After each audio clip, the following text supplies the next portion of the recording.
السلام عليكم. النهارده ان شاء الله هنعمل حاجه سهله كده وسريعه ومكوناتها في كل بيت. ان شاء الله الوصفه البسيطه دي تعجبكم، وتعالوا نسمي الله ونشوف هنعمل الجمال ده ازاي. معايا 4 كوبايات لبن حليب،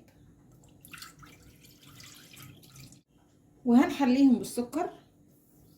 وبعدين هضيف عبوه كاستر انا جايباه بطعم الشوكولاته، هم حوالي 4 معالق كبار.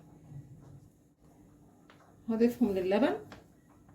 هقلب المكونات الاول كده على البارد، وبعدين هرفعهم على البوتاجاز. اول ما تظهر الفقاعات كده يبقى كده الكاستر استوى، وهطفي على كده. بعد كده هجيب صينيه واضيف طبقه كاسترد، وعليها طبقه بسكوت، وبعدين نضيف طبقه كاسترد، وبعدين طبقه بسكوت. نفضل كده طبقه بسكوت وطبقه كاسترد لحد الكميه معانا ما تخلص.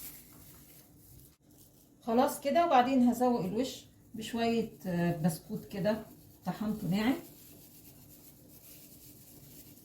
هو البسكوت انا ما طحنتوش قوي، يعني طحنته كده. بصوا زي ما انتوا شايفين حتة البسكوت كده علشان تدي منظر حلو للصينية. هنقل بقى الصينية في التلاجة لحد لما تتماسك.